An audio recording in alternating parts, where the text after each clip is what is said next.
A quick shout out to our great sponsor here from the Hawkeye of the Storm, Brad Van Meter and his team down at State Farm. Brad has been part of our Iowa men's basketball postgame coverage for the last couple of seasons.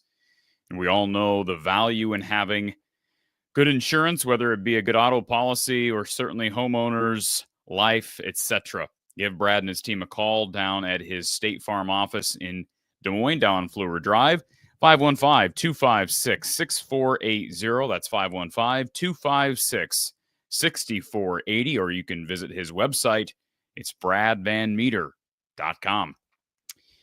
Without further ado, I'm joined by a good friend of mine, Kyle Spence. Wait, you're not Kyle Spence. What? Wait a minute. What the hell are you?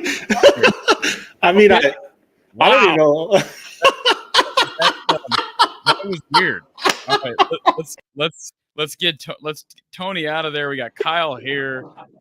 All right, that was a bit of a tech error on my end. Wow.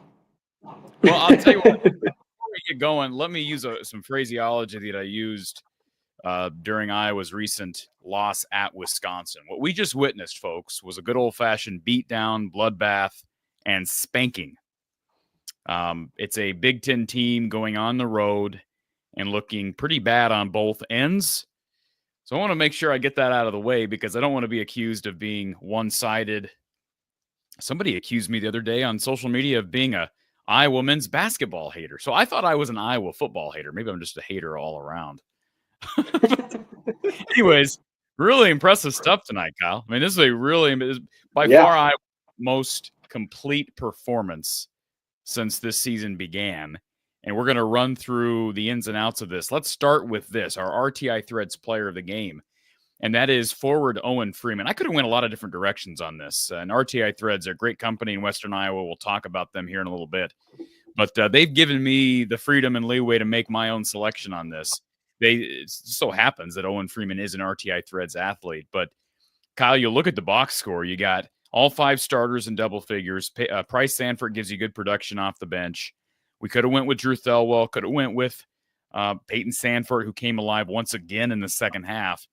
But I'm going to tell you what I think the big difference in this game was. Obviously, there was a lot, right? And we're going to look at a lot of different stats that tell the story of this one. But I think the big difference from this game and even second half of Nebraska and the entire rest of the season to this point is this simple stat right here. Iowa broke even on the offensive glass. Why is that noteworthy? Well, first of all, Indiana missed a lot more shots. So I'm not looking at total rebounding. Iowa actually was +6 in total rebounding, which is great. But Iowa also shot a lot better than Indiana. Less opportunities of offensive rebounds for the Hawks, more for Indiana, and yet Iowa broke even. And this is an Indiana team. This is why I think this stat is so consequential. This is an Indiana team that's actually rebounded the ball fairly well. Now, they were down one of their better post players. We talked about that in my short preview published yesterday. But I just think Owen Freeman's 12 rebounds, and he had 8 against Nebraska the other night.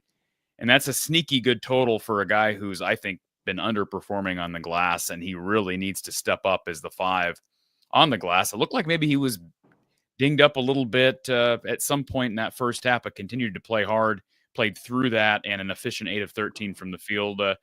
Kyle Owen was, I think he played his best game of the season thus far.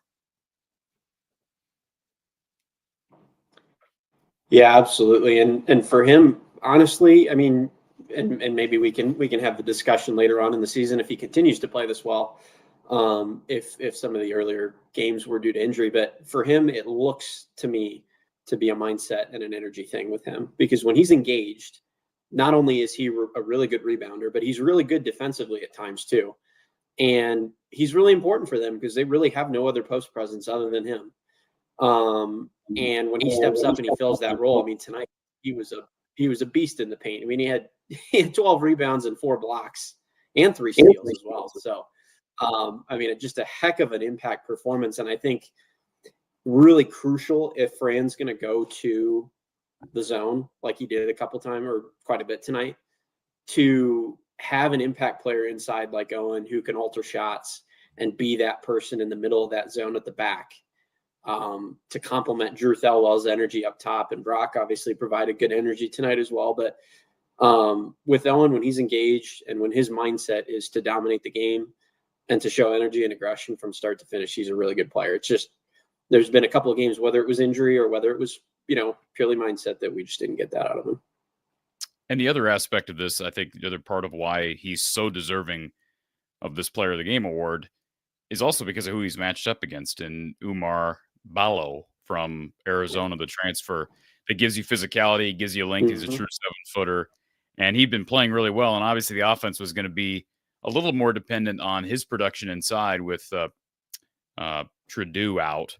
So, I mean, I just thought Owen came out from the get-go. I thought the first 5-6 minutes was some of the best basketball that he's played all season. I think, again, best basketball Iowa's played all season on both ends. And Indiana's not a team that is explosive in any one category if you kind of comb through their results and their stats. But Iowa made them look inept from 3. Now, I will say that is a stat that I think is fair to bring up. That is not a very good 3-point shooting team.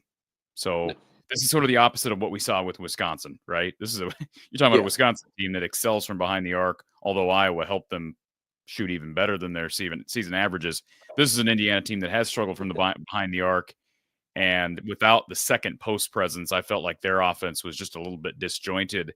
And I give Fran credit. There was one point in that first half, Kyle, that I actually said to myself, I'm like, that's a weird decision to go at one point, Indiana was on a 11-0 run or whatever it was. They had taken a brief lead. Iowa was up 13 early. Indiana then goes on a run, gets the lead back, and LaFonso Ellis, the Fox Sports commentator, brought up, "Hey, this is a really athletic Indiana lineup."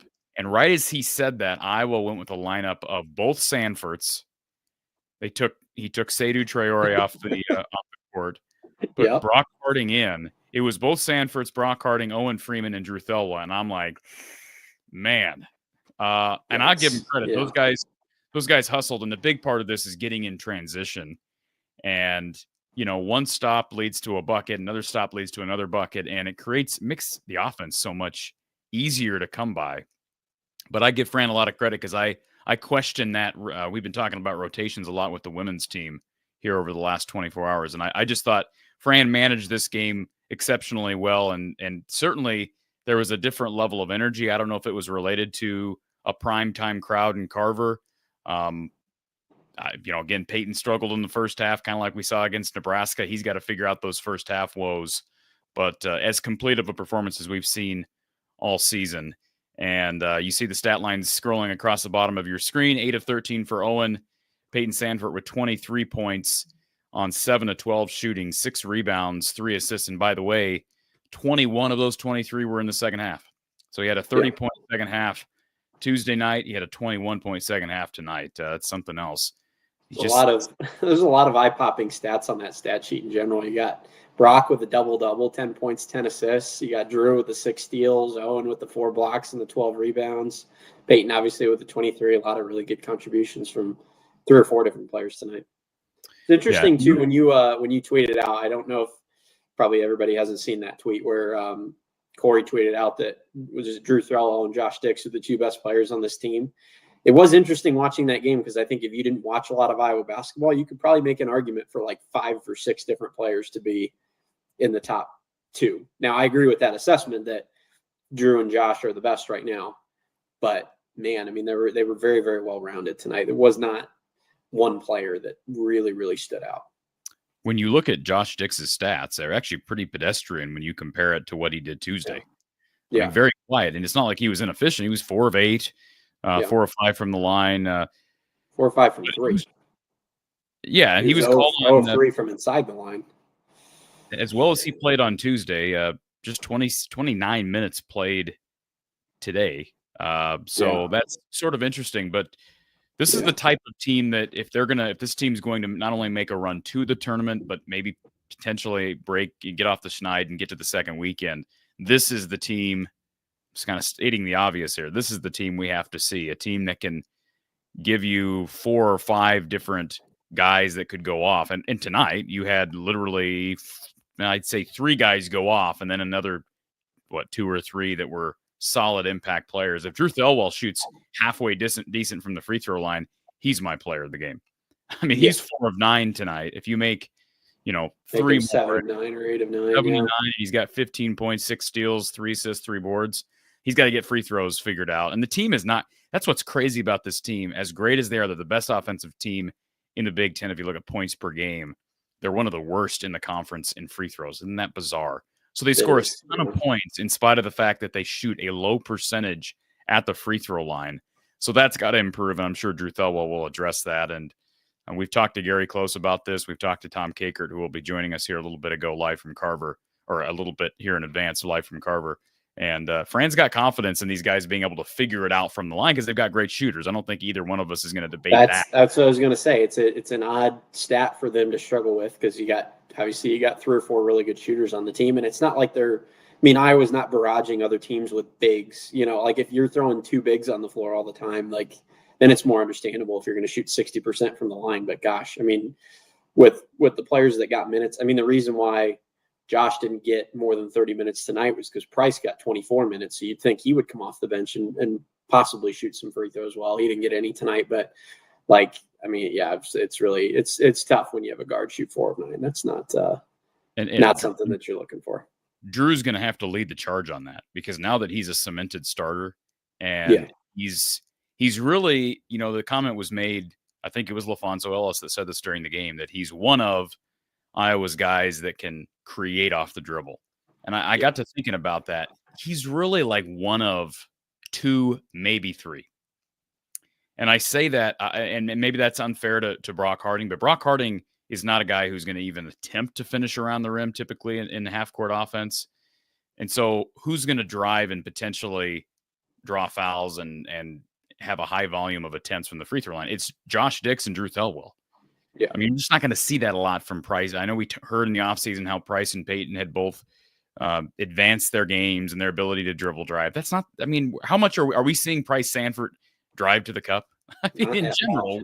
we're Not not at all. Yeah. And we're probably never going to see that from Price Sanford. I don't think we're ever going to see that consistent. I mean, Peyton can drive and score. He's got a nice little floater game. We've seen him hit little shots, little dunkers from the baseline at times. But in general, really, you have to, if you're going to talk about free throw shooting, it starts with your guys who can dribble, penetrate, and draw fouls at the rim. And that's Josh Dix and Drew Thelwell. And as I mentioned, Thelwell was 4 of 9 from the free throw line tonight. Josh Dix did not make it to the charity stripe. But I give Peyton credit, though. He's 5 of 5 from the line. He's, of course, drawing fouls on threes. I mean, this is the second straight game to the line on 3-point shots. So it is possible that you can help that number just by the simple fact that you have a guy who's known to be a marksman from outside. And he was 5 of 5 from the free throw line tonight. Owen Freeman, 0 of 2. Brock Harding, 1 of 2. So those 4 guys are the only guys that saw time at the line. And the other side of this is holding Indiana to 60 points. As I said, this is not an elite Indiana offense, especially without one of their better scorers in Trudeau. They were 4 of 16 from behind the arc. It's 25%. They were 62% from the foul line, so not a lot better than Iowa. Lost on the glass. Didn't help that they gave up a large percentage defensively. Also turned the ball over. That's the biggest story. If you're a Hoosier fan, they gave up 23 points off of turnovers and 26 points in the fast break. Those are, I mean, you just can't win doing it. And not to mention, Iowa wins the 3-point line by 21 points. Yeah, and so a lot of those. We talked to Kasheen Alexander after the women's game tonight. A lot of those turnovers were live ball turnovers tonight for the Hoosiers. And that's the other aspect. Like, there's a reason why Iowa was getting on the fast break so much. First of all, they're making a concerted effort to do it. I thought really Drew Thelwell led the charge of that, having him back after missing the game against Nebraska. But those live ball turnovers just kill you. And we saw that. This is the bread and butter of what Iowa wants to do. And, if they can turn teams over at anywhere close to this rate, then it is going to be a dangerous team. We just haven't seen that consistently. Of all the defensive stats and the metrics for Iowa basketball, one of their better metrics, it has been turnovers. And they win on turnovers because they don't turn the ball over on offense themselves. So, folks, if you want to call the show and chat, 515-635-1601. You can also click the StreamYard link in our description. Let's add our good friend Tony Schneider to the mix, who I thought was Kyle Spence earlier. Tony, how you doing, sir? Sorry, I'm good. I was just I was going to stall for a little bit. I was looking that up. I think it was Ant Wright. He's like a former Michigan player, and he's very active on X. I think he said Iowa was top 30 in like steal percentage in the nation. Just to add on to what you were saying. Okay. So before every game, I keep the KenPom page up to see like what the differences are, like to see how much this the game impacts, like from one game to the other. Before the game, we were 124th in defense. How much do you think we moved up just in this one game? For KenPom? Yeah. You already know the answer. They'll make a pretty big jump this early in the season. Yeah. How much did they drop after the Wisconsin game? About 20 to 30. Okay. Then I'll say they jumped up about 15 to 20, somewhere in there. They got right to 100 even. So they're at that. We've said, I think everyone said like 100 is that benchmark. Like if this team can get top 100 defense. What? And keep then you have a chance for March success. Because the last few years, it's always been like the defense has been god-awful metric-wise. I'm not saying that the defense is any better than god-awful, but maybe just a slight notch above if they give a little bit of effort. Now, I will say this. first of all, let me ask you this as it relates to that number. And now my mind's drawn a blank. I this comment from Go Hawks. I don't know how to take the comment that Go Hawks feels like they didn't learn anything from this game. Indiana's other losses have not been all that close when they play a good team. This is really their only second road game, true road game. I said this in the preview, Tony. They have not played a very difficult schedule. No, they have not at all. Like, if you look, like, I think they've only played, like, I want to say 3 or 4 quad 1 and 2 games. Not just quad 1, like quad 1 and 2 combined. They've only played 3 or 4. They've had a very soft schedule, and a lot of it, a lot of their major conference opponents have been quad 3. They have not had many major conference opponents that have been quad 1 or 2, even, for that matter. Yeah, they beat Rutgers at home. They beat Penn State on the road. They beat USC at home.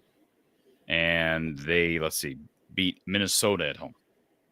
And they got beat fairly badly against Nebraska in Lincoln.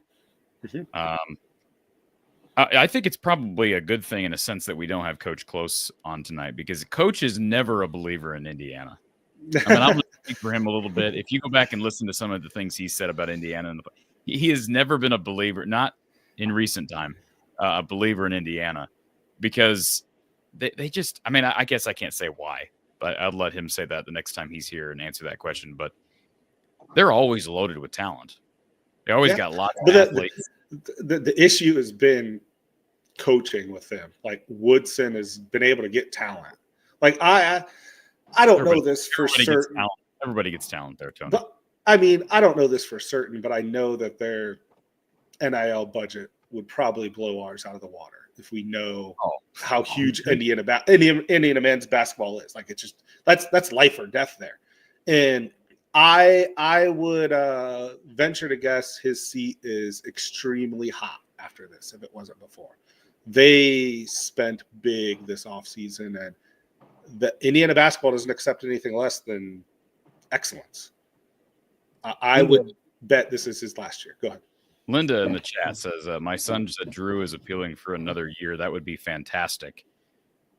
So give some context to this, Tony. Yeah, go ahead. So what I was going to say, number one, I'll say I did say on social media, I have publicly volunteered to donate all of my eligibility to Drew Thelwell. He can use any of it that he wants to. So if he'd like to use any, he can. To follow that up, it's something with the NCAA is going to start allowing players to play 5 years. There's some potentially. Yeah. There's uncertainty of like when they're going to do the timeline of it. Like, are they going to do it effective immediately? Are they going to do it effective with this new freshman class? Are they going to do it like in the middle? Like, because he's a COVID guy, and I believe this is his COVID year. So I don't know. Are they going to say, hey, effective immediately, just to make it easy? Say anyone who wants to play an extra year past their 5. I mean, do they count the COVID? Do they not? You know, that's my understanding is the NCAA is exploring it. They don't know how to implement it.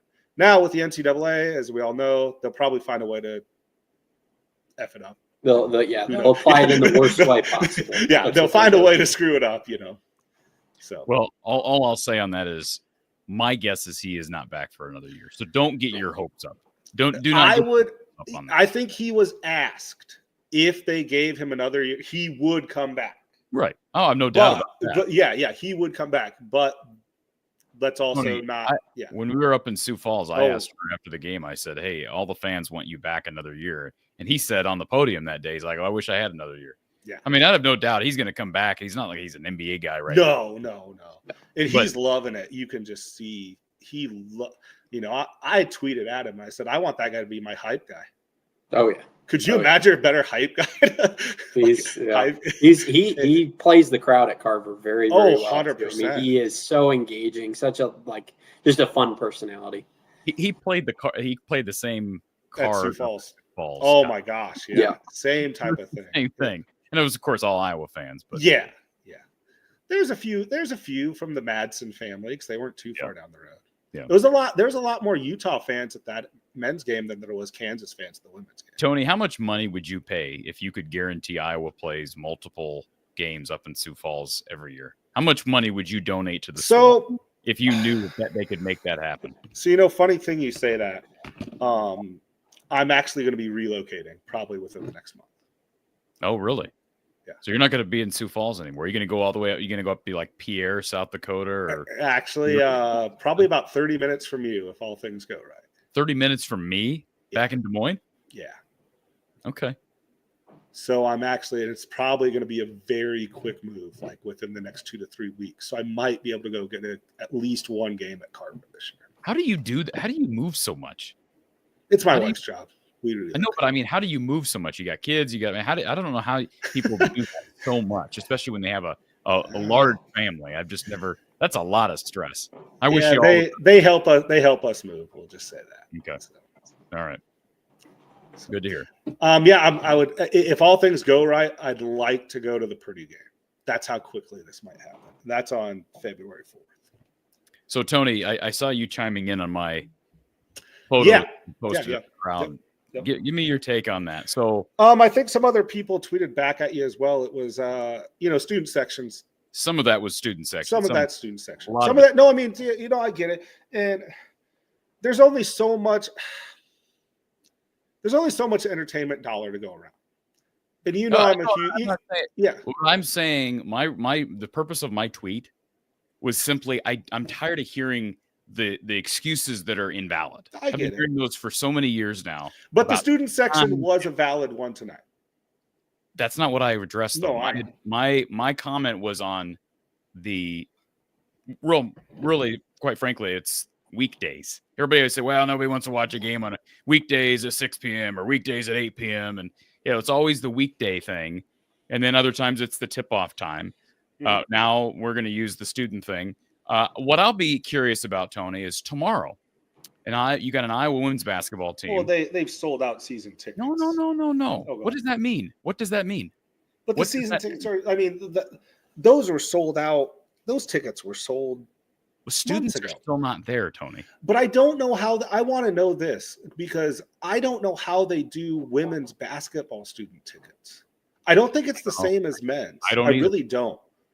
That's something I'd like to know because there's no way they're drawing that many. No offense to the women's team, I still follow them. But there's no way they sell out student tickets for the women's game. I'll say that, and they have a huge chunk for the men's team. T. Hink saying it's GA for the student section for women's games, so anyone can. He just said general admission, so anyone can buy those. Where I think with the men's, they don't release them till like a certain point. I want to say. Does that mean the student section is smaller for the women's game? Is that what we're implying? Yes. Okay. Well, that's my implication. I mean, I don't know. I'm assuming this is an assumption, and happens to be assumed. But I'm just saying I don't think the dedicated quote unquote student section is the same for men's and women's. I'd like to figure out which one it is. Like, how do they do the divvy up? Like, how big is the student section for women's games that's dedicated versus men's game? All I know is if it's full tomorrow, I don't know. Oh, it'll be full. Well, if it's full, then what are we? Why is this? Okay, yeah. I get what you're saying. I understand what you're saying. I get it.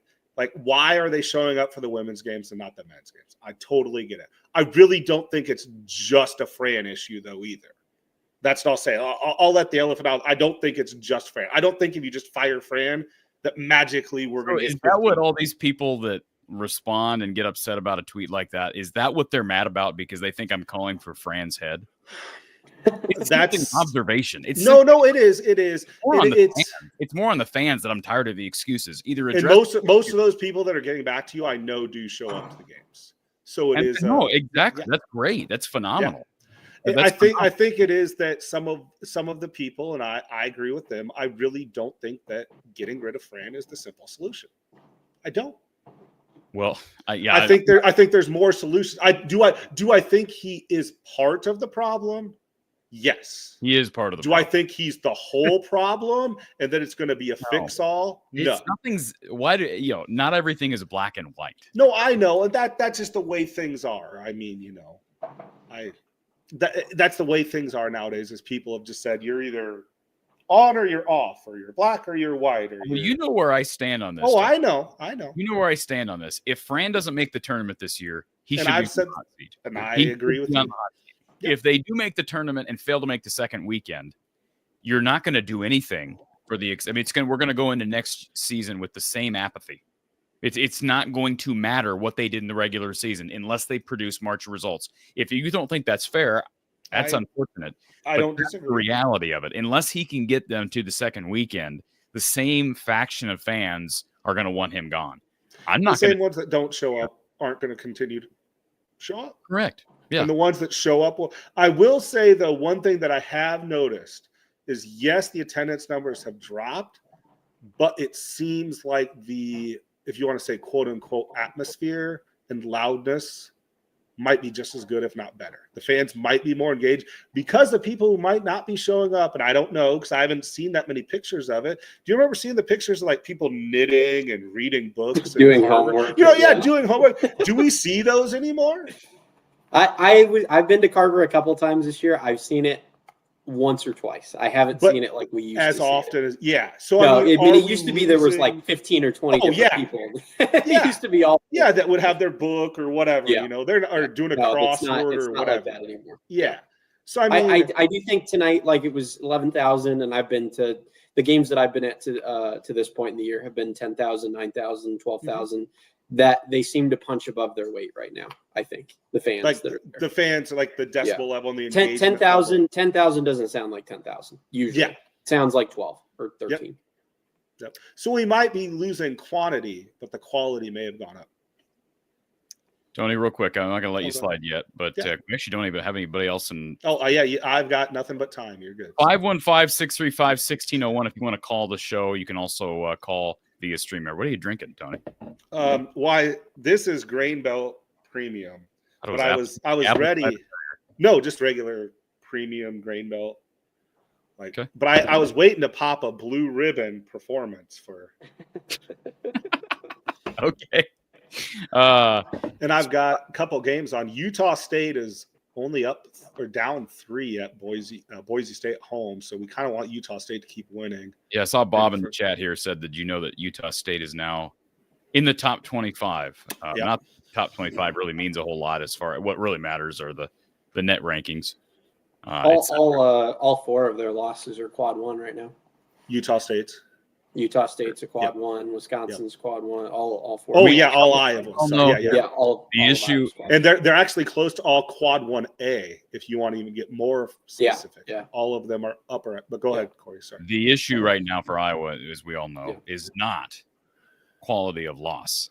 It's quality of win. It's quality of win. T. Hank asked me to update him. I was watching the Washington State Gonzaga game. At halftime, Washington State was only down 3. With 5 minutes to go, Washington State is now down 21. But that game was at Gonzaga. Gonzaga's a good team. Like, that was going to be a big upset if Washington State would have pulled. I think it's fair for us to all say Iowa's going to need to win. Oh, yeah. But they control their own destiny. Because I think they have they only have 1 or 2 quote-unquote bad loss. So let me ask you, can they win? Can they make the tournament, do you think? Because I have my opinion on this. Do you think this Iowa men's basketball team can make the tournament without winning another game on the road? Yes. You think they can? Yes, because here's why. Because if they go 10-10 in conference, that will include home wins against Purdue, Ohio State, Purdue, Oregon, Wisconsin, and Michigan State. They get Purdue, Oregon, Wisconsin, and Michigan State. If they win all 4 of those at home, they go 10-10 and don't win on the road, they're in. Can I tell you this? I think it's first of all, I think they're gonna steal one out in California next week. I do too. I think they're gonna go 1-1. Yep. And as long as they play those games though too. Yeah, they need those games to happen because they're playing well right now. They do, yes. 100%. It's like in the past, there have been a couple of times that I was playing with momentum and all of a sudden the game gets canceled. Assembly Hall beam. You don't have to remind me about that beam falling in Assembly Hall and Northwestern with COVID. Yeah, the Northwestern COVID thing. And that's ironically, why I was like, Northwestern just canceled their trip out to California because of the fires, and sounds like I was planning on flying out. So yeah, because I just follow this way too unhealthily. Yes. I watched Eric Musselman's press conference today because USC is our next opponent. USC played in Illinois today. Their flight left around like 2:45 or something like that. But he said post game that like it is business as usual for USC. We're gonna get back home. We're gonna practice, and everything moves on as business as usual for USC men's basketball. To me, that says Iowa's their next game Tuesday. Business as usual. He's saying this Saturday afternoon they have no intentions of canceling that game. Iowa's supposed to leave tomorrow sometime. I don't know exactly when. I would bet with all the attention this is getting, there would be at least one press member who probably asks Fran tonight, like, are you guys still planning on leaving Sunday and stuff like that? Because he has said on record, Fran did say they were going to leave this Sunday, tomorrow. Well, it was mentioned during the broadcast as well. So at last check, we're going to hear from Tom Kakert here in just 1 second. Folks, a couple things. If we get, let's see. I saw your goal for that. 5 yellow super chats. I promised to go another hour of post-game coverage. So I don't know if I want to hit the goal or not. Hey, I do have a question for you. Go ahead. Because this popped in my head. So I have my number 3 Iowa jersey. Okay. Is that, you could argue, probably the single greatest number collection of athletes Iowa's had? You have Peter Jock, Jordan Bohannon, Kenyon Murray, Drew Thelwell, Jabo have all worn number 3. Can we think of another number that hasn't been better? Didn't you name Jordan Bohannon twice? I may have, and I'm sorry. But either way, those 4 guys. Thelwell, Jabo, Peter Jock, and Kenyon Murray for sure. Peter Jock switched numbers, didn't he? Yeah. Did he? I know he was 3. He did most of his damage as 14, didn't he? Yeah, I was going to say it. I thought he switched numbers. But no, that's a fair point. I don't know. I'd have to go back. It would probably be a better historian on this would be Tom Kakert. He'd probably be able to get us Doug, too. Yeah, Doug would be able to tell us. Doug would be really I need to get to Tom here in a second. Before we do it, tell me whenever you need me to dip I'm going to put you back in the queue. Yeah. Nope, you're good.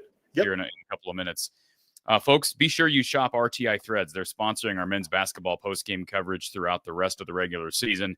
And you can shop the official merchandise of people like Owen Freeman, Peyton Sanford, Josh Dix, etc. All 3 of those guys showed up big tonight in a very important win against the Hoosiers. Shop RTI Threads at rtithreads.com and use the /NIL to shop not just Iowa men's basketball athletes, but also Iowa football and Iowa baseball and more coming. rtithreads.com/NIL.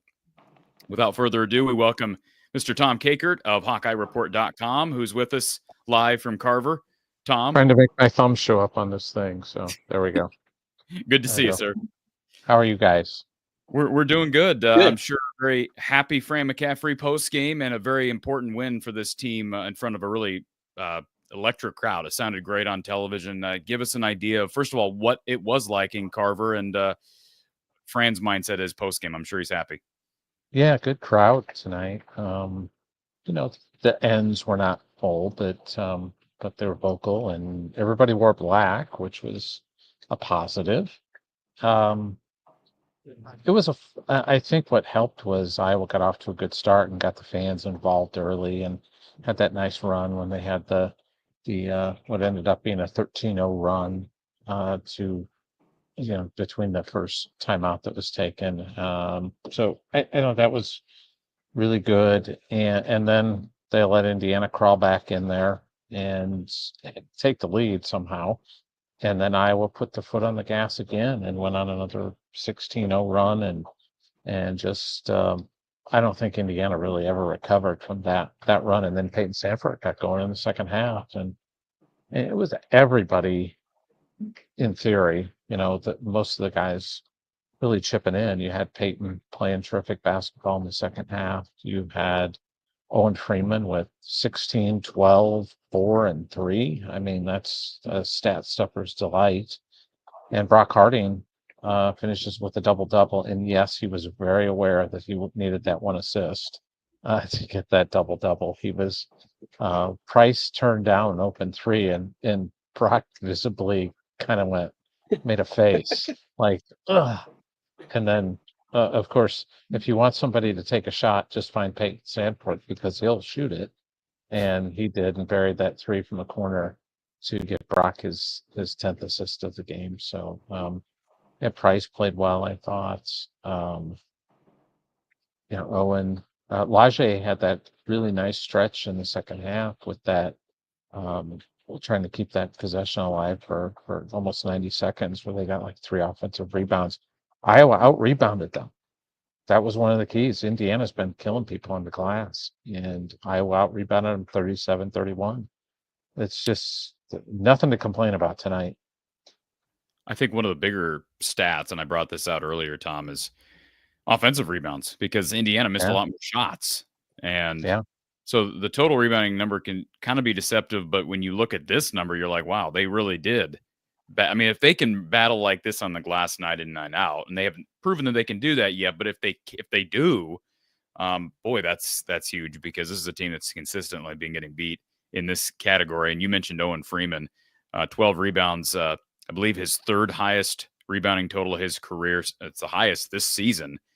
It feels like these last 2 games, he had 8 against Nebraska and 12 tonight. He's up the ante a bit on the glass, Tom, and they've needed him to be a little bit more aggressive. They do. They really need him on the glass, and they got him, and that was huge. They really befuddled Balo early. They swarmed him, doubled him, knew that he was going to put the ball in certain spots and just picked it away from him, and we're not called for fouls, which was huge. And because I thought sometimes Heinies Anderson would call fouls if it would have went in, he wasn't going to call a foul. He just waits. He's an outcome-based guy. He's a little bit like Teddy Valentine used to be. So yeah, I just thought they played Ballo really well and got him off balance, and he was not able to get going. I've seen him destroy people this year. So that's what makes his performance even more impressive for Freeman. Yeah. Not just on the glass, but the 16 on-efficient performance because LaFonso Ellis mentioned earlier that it seemed like Ballo's length was bothering Owen, and it's like, well, he is a man. Like, there's I'm sure he got a bag to come to Indiana from Arizona. The rumor is he got $2 million. Yeah. Oh my goodness. Yeah. I wouldn't be surprised. I mean, somebody earlier brought up what Indiana has as far as NIL availability, and I'm sure it's just a gaudy amount. Owen Freeman, 16 points, 8 of 13 from the field, 12 rebounds. He's our RTI Threads player of the game. And Tom, Fox caught it a couple of times in the first half. Owen had a fast break where he got a steal and then kind of finished awkwardly. And he was sort of wincing coming up the floor. Is he okay physically? Yeah, it's just his ankle. Still bother him a little bit. He missed the game against New Hampshire. So I thought here's a funny moment after the game. We were interviewing him in the press room and at the end. And of course, this was the first meeting between the two guys who were co-freshmen of the year. And he kind of looked at all of us and goes, there's no doubt who the freshman of the year is now, basically. Who the freshman of the year was, because he clearly outplayed Mbako. So he was pretty motivated tonight, I think.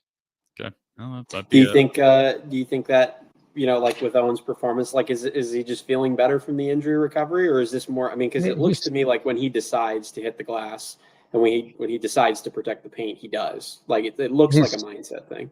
Yeah, he's just not. I think what's showing up right now is he's not as explosive. Yeah. In his first step. You can tell when he went up and tried to dunk that one. It was just like normally he just flushes that, and he's wearing braces on his ankles, I think, for the first time. So he's trying to protect that, but it's something I think he's getting used to. Cory, on speaking with Super Chat, he says, I think our defense was a key factor in the game. I'm guessing defense got brought up in the post game. Iowa holds Indiana to 60. Compare that to the 116 they gave up just less than 2 weeks ago on the road at Madison. And it's been a mindset since that second half of the Nebraska game, the last 15 minutes of that game when Nebraska had opened up that lead to through this game, they have really something's clicked with them where they're getting in passing lanes. I mean, what Thelwell have 6 steals tonight? I think Six steals. Yeah. 6 steals that's crazy. I mean, they were just really in the passing lanes and they were just making plays. So they've picked things up now. The key will be what happens if they can keep that going on the road, because now they'll be back on the road. Last time they were on the road, we know what happened. They got boat raced up in Madison, so they're going to have to play well at USC and UCLA. And I think you guys were talking about that. Talked to somebody before the game. They are still flying out. There's nothing that's changed. I mean, it could change between now and tomorrow afternoon. They could, decide not to do it. But as of now, Iowa is flying out tomorrow. They're staying in a downtown hotel, I believe, and then transfer over to another hotel on Wednesday, I think, for the UCLA game. So, and there is the possibility that was brought up to me that if things are not good over at Westwood at UCLA, where they could play there, that potentially they would just move that game over to USC and play at USC on Friday night. That's not been decided. It's not been decided, but it's just kind of, if things are bad, here's an option. Absolutely. So that they could do. They haven't really decided that's what they'll do. It's just kind of speculation, but it's an option that they could use. Tom, any Iowa media members going out to Cali? I think I was the only one that was considering it, and I bailed out after probably sometime late December, just some family commitments that I can't get out of. So I decided not to go. I'm kind of happy that I'm not going, although I would really like to go. There's part of me that's interested, but there's also another part of me that's like, I don't want to deal with all the fires. Yeah. Just looks like chaos down there right now. It's just, I was out there. It's so weird having been out there in November at the Rose Bowl and seeing that area be impacted. I had a good friend of mine who I just saw 2 days ago, and he was out at the actual Rose Bowl, and this past Monday he was walking and driving along that stretch in Malibu that's now not there anymore. And he was just like, a day before this happened, I'm on that road, I'm walking those beaches and all those things, and now it's gone. Yeah. It's crazy. Yeah. Wife and I had plane tickets to Orange County, set to fly out here later this month, and we've canceled those flights. And obviously, best wishes to any Iowa fans. I mean, be safe. That's the number one thing. I know. I've got a friend out there who's, he hasn't had power for 4 days. He's still in his house. They're still safe, but. I can't imagine there will be too many people at either of those two games. Yeah. I don't. And the thing you worry about, I saw somebody in there. The air quality. Yeah, it's just. Oh yeah, it's really but bad. That's why the football game had to be moved from SoFi, because that's open air on the sides. It's not. It's a dome stadium, but the air flows freely through the building. So. And I just wonder how close are the fires? You guys probably know this better than I do. How close are the fires to any of the two major airports, Orange County and LAX? Those are they're far away from there now. The Burbank Airport might be impacted much more, and the UCLA campus is being impacted closely. The USC campus is fine. All that area is fine. So, at least in terms of being near any place that's facing any any struggles right now with the Fire, but that's why they feel like they can play. So, Doug, I appreciate the super chat. Been praying for the people in LA. Hope Hawks have a safe trip. Just two more things, Tom. We'll let you slide and get back to your work. Okay. And of course, people can check out your post-game coverage, HawkeyeReport.com. Follow you at Hawkeye Report on X. This is kind of an off-topic type of question. Anything going on with Chris Tadjo that we ought to be aware of? I was surprised he didn't get in there at the end, up 30. Yeah, I don't think there was anything. I just didn't think he felt like it was worthwhile to throw him in there in the final seconds, just to throw him in there. So he's got to figure out a way to get Seydu going, though. I think that's really important. Yeah. He picked up 2 fouls early, so that kind of hindered him. But even in the last game, he didn't really get going. But they need to get him back to the way he was playing before he rolled his ankle, because he was an impactful player before then. And that's a piece, because right now Fran seems to be willing to play 8, but comfortable playing 6. I think is where he's at. Yeah. If that makes sense. And I don't know that 6 is enough. I mean, no, that's not. It's not. And he's playing Logi just to give Owen a break more than anything else. And he's trying to get Seydu. He needs Seydu. They need a 7th guy. Yeah. It's the old Pat Riley line of play 8, trust 7 kind of thing. This is play 8, trust 6 at this point. Tom, last thing for me, and then if Kyle's got anything, he can chime in here as well. But as I was watching this game tonight, and it was brought up during the broadcast, Drew Thelwell is, first of all, I think he's one of their 2 best players. That may be a hot take. Some people may not agree with that, but right now he's playing like it. He is as close to the perfect replacement for Tony Perkins as Fran could have possibly drawn up. I think he's probably a little bit better than Tony, but I also don't want to disrespect Tony Perkins, because he was more productive than some fans that are angry he left would make you think. Drew gives it on defense.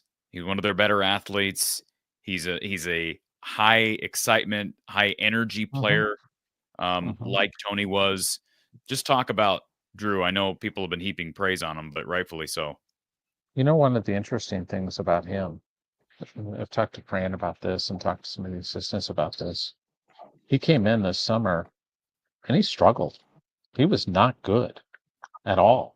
He fit in great with the guys. He was a good teammate and everything, but he just different style of basketball. He came from Moorhead, where they ran sets every time down. They were a snail. So you're going from like running cold to running hot and being structured to having all this freedom. And it just took him a while. And I think it just took him getting in games. And maybe he's one of those kids just needs a game to kind of get going. And that's because there were some fears among the program. They're like, maybe we just missed on this guy. Maybe he didn't turn out to be what we thought he was going to be. And now I think everybody on the coaching staff would tell you they feel like he's better than what they thought he would be. And that says a lot. And he's so impactful. And I think one of the best things for Iowa right now is that he and Brock can guard people. And Owen's become more active on defense in the last 2 games. And that's helping them. So they've had like multiple levels of things defensively and winning rebounds tonight. I mean, they haven't done that in a month, probably, where they won the glass. And they did that playing zone for quite a bit of the game. And they did that as Seydu struggles. And on paper, heading into the year, you're like, well, maybe Seydu's the best, the highest ceiling rebounder on the team, and he's struggling to find consistency after the injury. Kyle, I know Tony in the chat wanted us to ask Tom about recruiting. There were some high-profile recruits that were there tonight. Yes. Can you tell us about those efforts?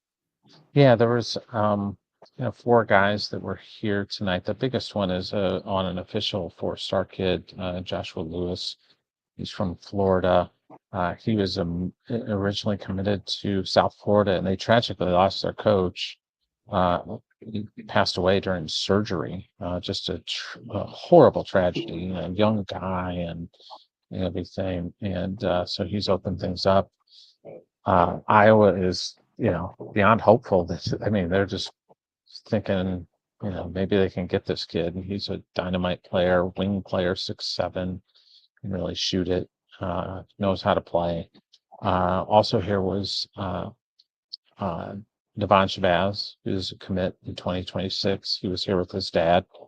And Zane Roos, a kid from North Scott High School, actually plays with Josiah Harrington now. He was down at a prep school in Arizona, but he's originally from the Quad Cities area. He's got a Creighton offer already, and he's been to a couple of games here at Iowa this winter. So, yeah, and then they've got Will Gertis was also here from Cedar Falls, 6'8" kid. He's got Nebraska offer already. So those were the four main guys that were here. But Lewis is obviously the highest of the profile of the uncommitted guys that were here. Tom Kakert, HawkeyeReport.com. You can follow all of him and. Somebody asked about Josh Dix being banged up, because he did go to the locker room.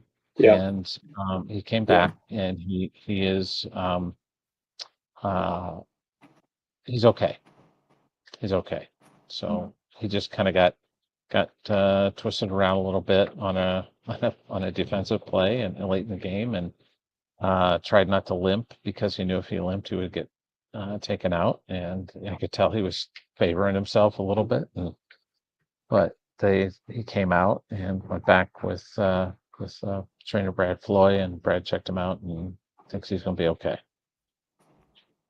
Good deal. I think they steal one out in Cali, Tom. I said that earlier. I think they win at least one of those two, assuming those games get played. I'll tell you what, USC is like a schizophrenic team. 1 minute they look great, and then the next minute they like at they look like they did against Illinois today, and then the other times they look just like garbage. It's just how the key to their team is Desmond Cloud, their point guard. If he's not playing well, they really struggle. If he's playing his game like he did today, look out. They can be a problem. That's an Illinois team that went to Oregon and won by. Yeah, they were red. And without their best player, boat race Penn State the other night in Champaign, and today they just looked lost. And again, their best player was out, the Lithuanian kid, who I'm not going to butcher his name. That wasn't like like Illinois went on the road and fell apart. That was in Champaign. Yeah, this league you'll have some weird results, and UCLA's not playing real well right now either. And McCrum got tossed in the game, so Mick's publicly criticizing his players, kind of ripping them. So that was weird. That was interesting. It's a messy. I don't know. We'll see. But they've got a lot of talent on that UCLA team. So we'll see how Iowa can do out there. Hopefully both games get played. Hopefully everybody's okay. Hopefully they get to play in their regular venues. So Iowa gets to play at Pauley on Friday night. The reality is it's unlikely this team goes undefeated at home during conference play. But at the same time, I feel like it would be big to steal one on the road before dropping one at home. Sure, absolutely, yeah. Kind of takes the pressure off when you don't feel like you have to account for a dropped one at home. And I still say this team has to go 11-9 to feel good, but it's still early, and they've got opportunities. They got quad one opportunities. Does anybody know if both these games out west, would they both be quad one games? I think so, but I haven't looked at KenPom. USC would be towards the lower end, but yeah, they would both be, I think. Let's see what they're at. I saw somebody said that they went up to, they jumped up, Iowa jumped up pretty significantly in a couple of the metrics tonight. So yeah, but that's they're good. They're up to 38 in KenPom and 31 in Bart Torvik. That's a big jump. Yeah. It's not as Yeah. it's a better jump than they took and when they went from 97 to 128 in their defensive efficiency after the Wisconsin game. Yeah. Yeah. Tony was telling us they're back to 100 now too. Hey, that's good. Yeah. HawkeyeReport.com. Back to serviceable.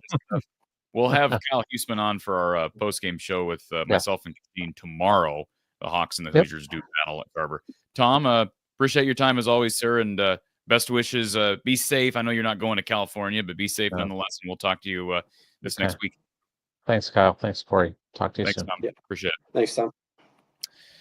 All right. A couple of things before we continue. First of all, super chat from Doug. He says he was at a party with a bunch of Cyclones and he watched the game with them. They think Iowa was the best team they played after Auburn. Interesting. Doug, appreciate your super chat. And thank you for being here as always. And Ask a Bum. Thelwell going to be a felon if he keeps stealing. That's good. I like it. All right, let's address this before we go to our next caller, because these are always the comments that I think are hilarious. Was Cory at the game? Hard to listen to people complain about the fans if they themselves don't go to the game.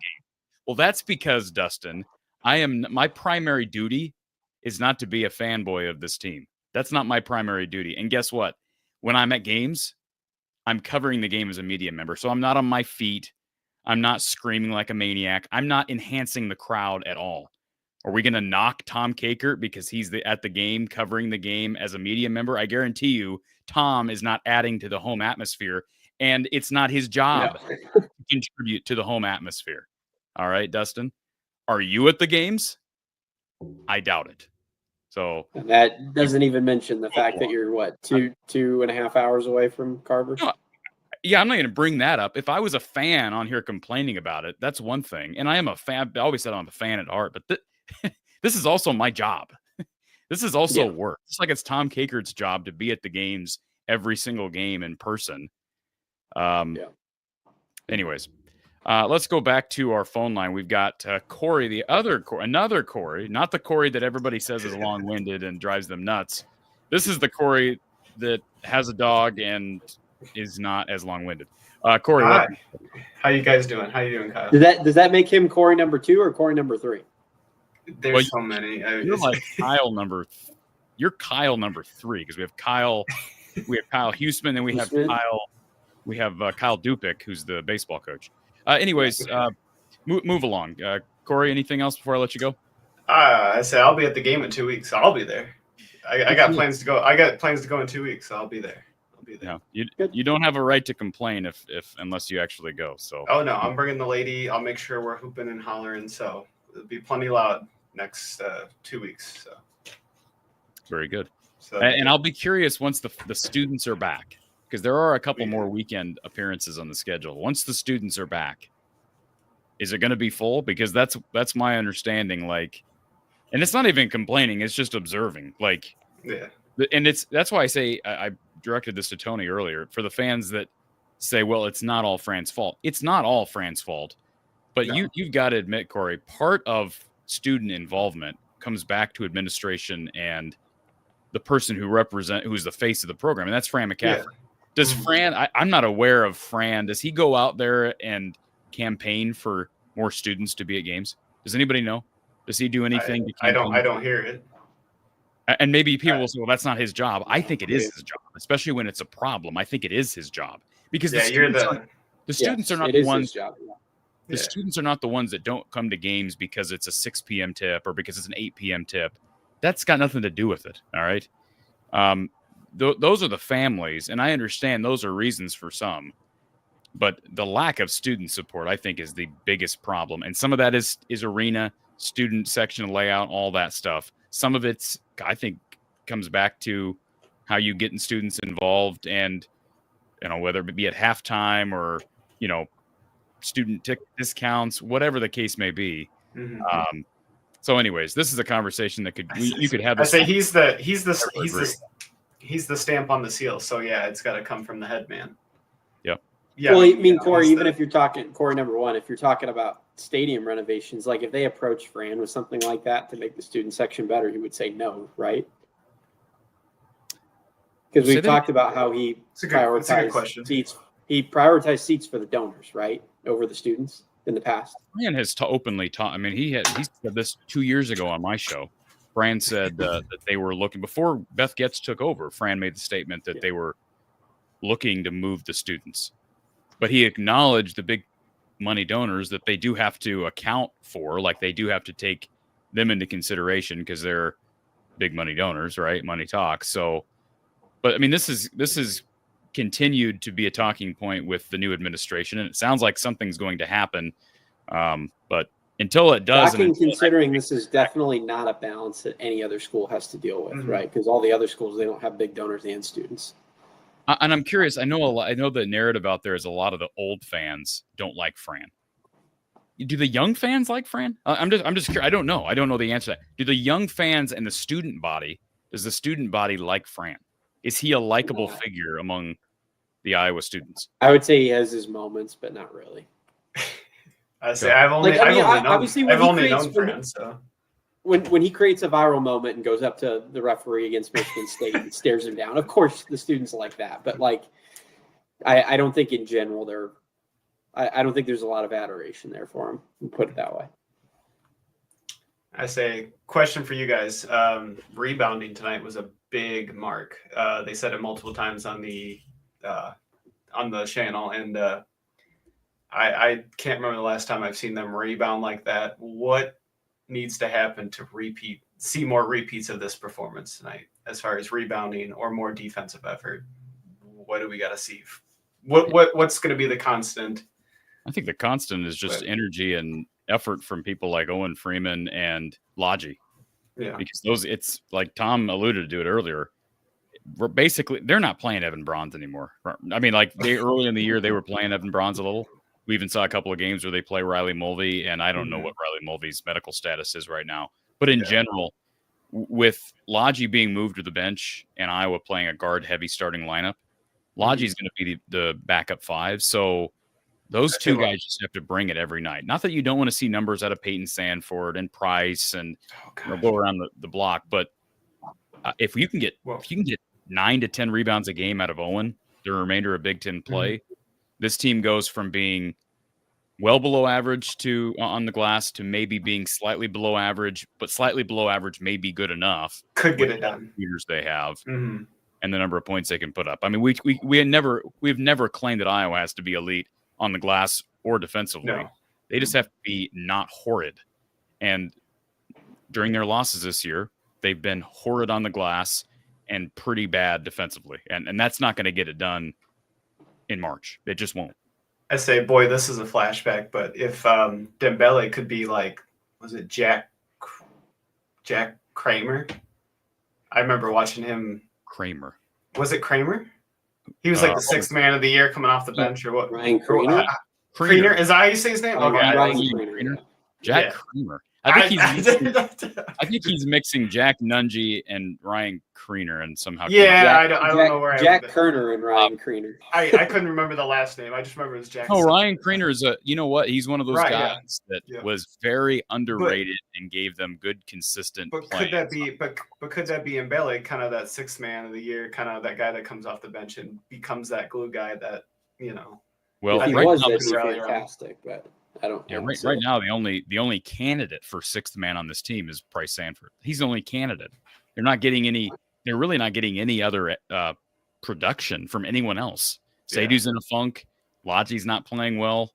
So yeah, it would be great if, especially with the needs inside at the post, they can always use more 3-point shooting, but they need rebounding and effort on the inside. And I mean, Owen's still nursing a somewhat bum ankle. So, I mean, if he goes down, what's the answer at the 5 at that point? You just go back. I assume they just go back. If he goes down, then yeah. If he goes down, they don't do it. I mean, so I think let me make sure I clarify what I said at the outset. The 2 best players in the team right now, in my opinion, most complete players, are Josh Dix, Drew Thelwell, because of what they give you on both ends. But the most important player remains Owen Freeman, because I don't believe they have depth at the 5 right now. I don't have any confidence in Logi coming in and spelling Owen, and I say he's not a 5 and he's not playing well at his position anyways. Riley Mulvey's health is all unknown, and Ryan almost said Ryan Braun. Evan Braun's kind of is what he is. So Owen Freeman, I think, remains the most important piece as far as health is concerned. I feel like this year is just one of those years that it's a complete roller coaster, and you're just going to have to live those highs and just bury those lows. And I think at the end of the season, what key wins are we going to look at on the calendar and go, had to have had that one, or gotta have that one in order to make a push for the tournament. Big Ten tournament, I guess. Dustin's challenge, he said he was there. He was there. So good on you, Dustin. Good for you. All right. Anything else, Cory? No, I was just curious your thoughts on key wins down the stretch, or like what wins with this high and low team that like we got to have. I'm curious, like what wins you guys look on the calendar and go, we got to have, don't got to have. I don't know that next week is you got to have, but I think this is a key. Like I said earlier, the idea of being able to go on the road and first of all, basketball means nothing as it relates to everything that's happening in California. I want to make that very clear. However, I think it's fair to say there's a chance that those games are not packed. Yeah. Have they been playing home games over the last week? Have either one of those teams been playing home games? Have they been full? I don't know what attendance is like at those two venues anyways, but I just think it's an opportunity to go out there, steal a couple, get home safely, and maybe you just steal one, but to be able to get a road win before you lose a game at home in conference play, I think, and then you're getting it back above 500 overall in conference play. That might give them some serious momentum to maybe climb a couple games. I guess I don't have the schedule out in front of me, but I feel like there's like one or two like away wins they can steal this weekend, but I feel like they gotta win all their home games. I almost feel like they have to, just the way they play on the road. Well, I mean, I and Cory, I feel like they have to. I feel like they have to. If they get the USC game, which it really depends what USC shows up to that game, I guess. But UCLA, I mean, I'm looking at what they've got going. I mean, they won. They won 10 or 11 straight early in the season, and they've lost 4 of their last 5. I don't know when those comments by their coach fall into that, but their last 3, I mean, they lost to Nebraska by 8, and then they got hammered by Michigan at home, and then they got hammered by Maryland on the road by 18.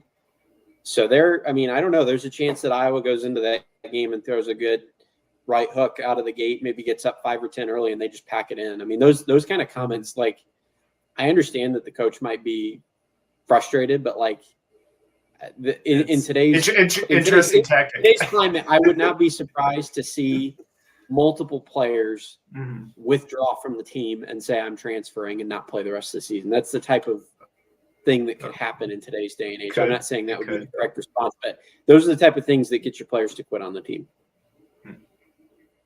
So, I mean, if they steal both of those two, they can certainly afford to lose a home game. And like Cory said, I see not even that you think that you're, it's not even that you're kind of banking on losing a home game, but like we've seen with Iowa in the past with these slow Big Ten starts, you lose that game at home or lose 2 Big Ten games at home, and you go on the road pressing because you're like, man, we've got to make up for the game that we've already lost versus, okay, now we have some cushion.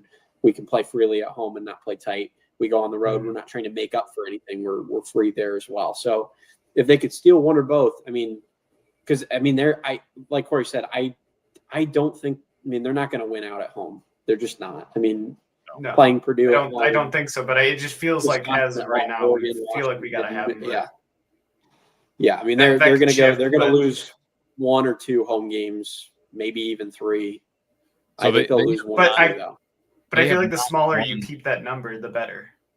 I'm just saying, absolutely. Like, I think the smaller you keep that number, the better. I don't think it's not. Like, I think if they lose 1 home game, they'll probably be in the tournament. If they lose 1 home game, I think they're probably in. I'll tell you what, for me, and I'm sure it's done because of the numbers, the analytics out there, but I'm very frustrated that we no longer see Iowa consistently playing road games in the non-conference. With the exception being every other year they play at Iowa State. All their other games are Sioux Falls, which is basically an Iowa crowd. They played Moline, which is an Iowa crowd. They played Kansas City, which is mostly Iowa crowd. Yeah. they may go out to New York a time or two, or they'll play in a Thanksgiving week 2-day event or something like that. But in general, they don't play true road games in the non-conference. There must be analytics that support that. Let's go to the beer drinking Tony. Tell us exactly why that is. Tony, you're nodding your head as I said that. You're muted. I can't hear you, Tony. Sorry. Yep. No, you're right. Sorry. A few things. Yeah, you're right. A lot of these teams, Iowa did not have a major MTE, the multi-team event this year. So they eschewed that for the Sioux Falls, Moline, and Kansas City. You could basically make those all home games and get credit for them as neutral games net-wise. Yeah, I get that. I mean, you're gaining the system, but you're just gaining the system the opposite way that the Big 12 did last year. I don't know if you remember the attention that the Big 12 got with Iowa State, Baylor, and all. They were playing like almost 8 teams that were top 300, and that's it. Like they were just playing nobodies the whole year. So yes, unfortunately, that's what we're going to see is a lot more of these neutral site games. You'll probably see a lot of them where Iowa starts to agree to say, hey, we'll play like Arizona and say, hey, Arizona, you play us in Kansas City. We'll play you in Vegas. Something like that, similar geographic wise, where I'm just saying like it counts as a net, like it counts as a neutral game, but you'll see more of those. So a lot of these teams don't want to go home and home. You don't want to go true. Why does Iowa bother playing Iowa State at home? Why not just play that game on a neutral every single year? I have no problem with playing it. I would have no problem playing it with Wells Fargo and doing a 3-day like a decent idea. Yeah, I have no problem with that. Going to Wells Fargo every year and saying, hey, we'll call this our MTE and all 3 teams play each other. And we'll still throw in Drake and you and I and throw as like a Thursday, Saturday, Monday thing or something like that over Christmas break. Or, because go ahead, Cory. No, I say that's a really Cory good the idea. Greater. Sorry. I say that's a really good idea. I was there just the other night, and there's not a bad seat in the house, I think, and that'd be perfect for Iowa State neutral site every year. Make it an annual thing. Bring in people from all over the state, more central location. They do that with Illinois and Missouri. Illinois and Missouri play every year in St. Louis. I want to say it is, and that's their bragging rights game that they play every year in St. Louis. And I'm sure that brings in money. Oh, 100%. 100%. All right, Tony, I'm booting you back out for a second. Cory, anything else? I'll let you slide. Yeah, no worries. I gotta head out here. So, okay, Cory, always good to see. How's the dog doing? He's good. He's out. He had a long day. He's passed out. Yeah, so did I. All right. Thanks, Cory. Appreciate your time. Right, talk to you later. Thanks, Cory. All right. A couple things in the chat before we get to our next caller. Tony. That's the Tony that just was on here a second ago. He says, I think this kind of cancels out the Wisconsin game, and we kind of are where we are. Throw out the outliers. This team is right there to be in good position on the right side of the bubble. Thought it was interesting. They showed the latest bracketology from Mike DeCourcy, and it's still really early, but that graphic was shown. Iowa was nowhere on that graphic. Yeah. I mean, they weren't even on next 4 out. So again, and that when was that released after? Was that released right after Wisconsin? No. Don't tell me they're in a good position. I will say, I follow obviously way too many bracketologists on X/Twitter, and a lot more of them have them way closer to the bubble than Mr. DeCourcy. Yeah. Like Iowa was in the, the next 4, like the second 4 out, and a lot of them were commenting that this puts Iowa in the field and Indiana out of the field. This was a true How does bubble. A home win against a middling Big Ten team vault Iowa from like the 9th team out to in the field? Because of what the metrics do. It's the way they won. If they would have won by 5, it wouldn't have been as a big. I mean, we talk about how much they jumped in KenPom. They went from 51 to 38. This game literally canceled out Wisconsin in KenPom. Yeah. Like now they're like a defensively, top 40 team. offensively, everywhere. Everything. So Hey, before you boot me, I'm buying your extra hour. I'm sending you a PayPal, so you don't even have the stuff. So great. I'm sending that. You notice he timed that. First of all, he timed that right after I said I've had a long day. Did you notice that, Kyle? So right. so you have a direct PayPal. So, but go ahead, continue. If you need me, if you got to go to another caller, go to another caller. All right. Well, I do appreciate that, Tony. Thank you. No problem. You're fine. Yep. We'll boot Tony out for the moment. We do got a couple of chats I want to get to. Cyhawk C Money says that UCLA's coach says his players are soft. Mick Cronin he got tossed the other night as well. They're in a weird place. They because they just went to a Final Four. Was that last year before? Now I get the years mixed up. Year before, I think he's been a success out there, and their metrics are pretty good. They're a better team than USC on paper. Is that fair to say? Although USC beat Illinois today on the road. Yeah. So I say again, it's just what USC team do you get, and then what happens with UCLA? Because again, they got destroyed their last two games. I mean, they've lost by 18.5 points their last two games, and one of those was a home game. So, okay. They're not. Bob Hoffman says, "Does anyone have an attendance number?" I do. Official 10,900, I believe. 948. Yeah. So about right at 11,000. Which capacity is what, 15.1, something like that, 15.6, somewhere in there. 15.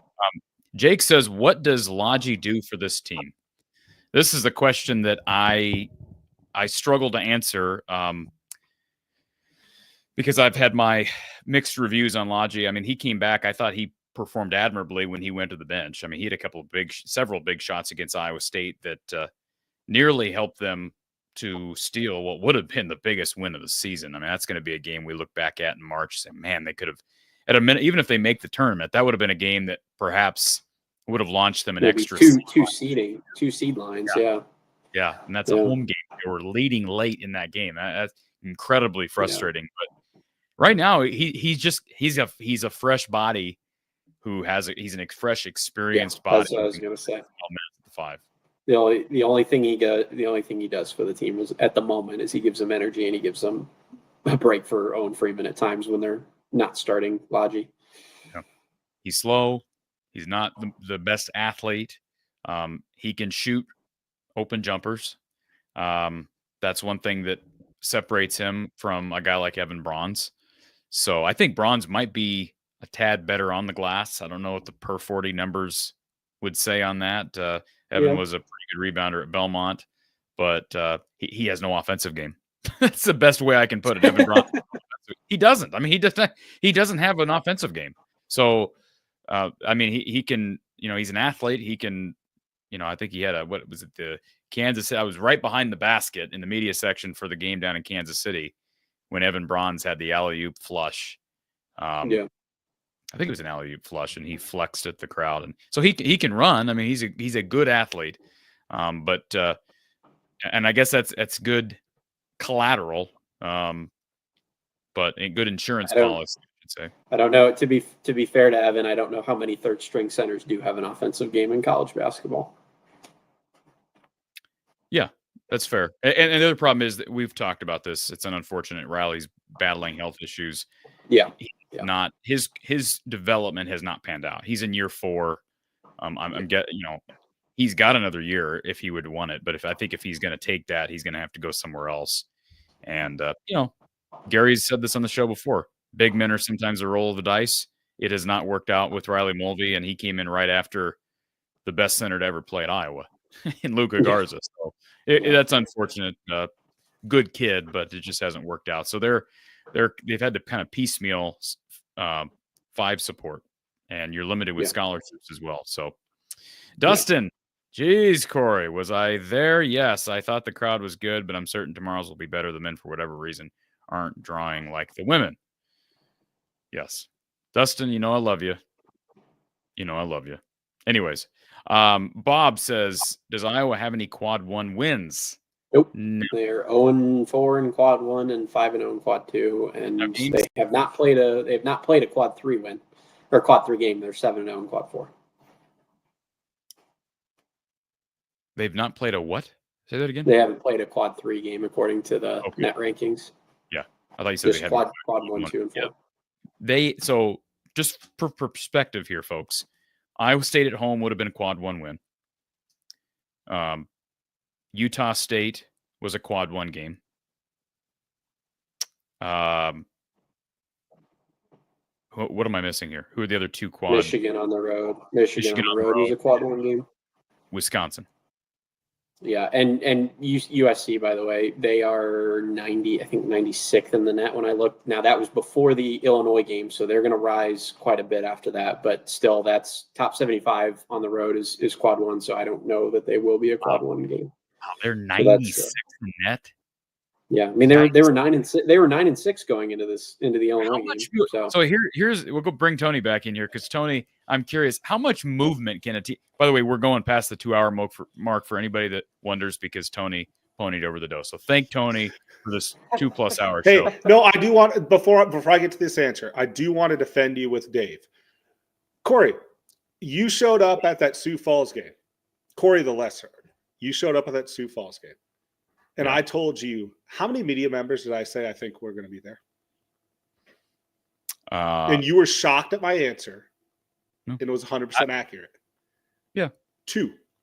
You were one of 2 people who traveled to the Sioux Falls game for the men's, not the women's. I'm talking about the men's. You showed up. It was you and Tyler from the Register. I was there for the women's too. And you were there for but I'm just saying, like, you showed up for the men's where there was none of these other people there. And Sioux Falls is not that bad of a drive. It was a Saturday 5:00 game, easy drive to get up. 4+ hour drive. Well, but it's a Saturday and there's no football game going on. There's nothing going on Sunday. You know, I mean, I'm not trying to call out the other media members for not showing up, but if you want to call them out, Tony, call them out. Well, I don't understand why. I just understand why Dustin's throwing shade at me. Like I'm some fan that needs to. I can't criticize. You can't. I've been with you at games, and I can say without disclosing anything, you were very professional in your media abilities, and you know that. And I am. Here's the deal. The nature of what you do. Me as a media person is not. It does not necessitate me being at every game, nor is it practical to be at every game, especially the home games. That's what I was going to say. It also doesn't necessitate me being. I got called out the other day on social media for not being at a press conference. I'm like, dude, the nature of my business does not necessitate me being at every press conference. And by the way, I'm in as many press conferences as I can be at. Okay. Yep. So it's just the nature. I know people don't necessarily like hearing that holistically. They don't like the idea of. I guess I don't know if you call it alternate media, but sort of the day and age that we live in. This is a very unorthodox type of platform. And I take pride in that. But I am at as many games as I can be, and I have been in this. For the record, I do go to games at times as a non-working media person. Yeah, and in fact, I'll be at a women's game here coming up. I'll be at another men's game here coming up in the next couple of months. So. To answer your question, Iowa was favored by 5 today over Indiana, and they ended up winning by 25. So that's a 20-point difference in predictive metrics. USC was supposed to lose by 16 and ended up winning by 10. So that's a 26-point difference. Before the game, they were 80 on KenPom. Iowa jumped about 13 spots. I would suggest another 10 to 15 point jump for USC. All they need to do for a road game is to get them at 75 for quad 1. Sorry, my daughter's blowing my candle. There you go. She's trying to blow my candle. It's literally right next to my. Are you burning incense? What are we doing? No, I just have a scented candle. Sometimes I burn. There you go. So Iowa moved up 13 spots, so it is 100% plausible that USC moves up to a quad 1 game. All they got to do is be top 75. Well, it's quad 1 in the net though, right? Quad 1 in the net. But KenPom is fairly predictive. They don't release the net stuff until once a day at 9 a.m., 8 a.m., something like that. By the way, Dustin in the chat said he was never throwing shade at me. He was throwing shade at the fans. So that I just rip Dustin. I think he was throwing shade at me. I think this is what's going Cory at the game, and then he said, "I despise the fans." I do want to address something that I also said that I wrote down, because there's 3 things. This is the second one. Talk about the donor seats, because people have mentioned like the Carver atmosphere. Yeah. When Carver was built, this is my understanding. I don't think any of us were old enough to be around then to understand it. But when Carver was built at the time, donors who donated a certain amount were guaranteed seats for life. So that's called stupid business. 100%. I'm not disagreeing with that. I'm just saying that's called stupid business. Yeah. All right. I'm just saying that the atmosphere question that was brought up about, Carver and stuff like that. Fran wants to move the fans. He wants to move the student section closer. He's just tied up because these people are locked into seats for life.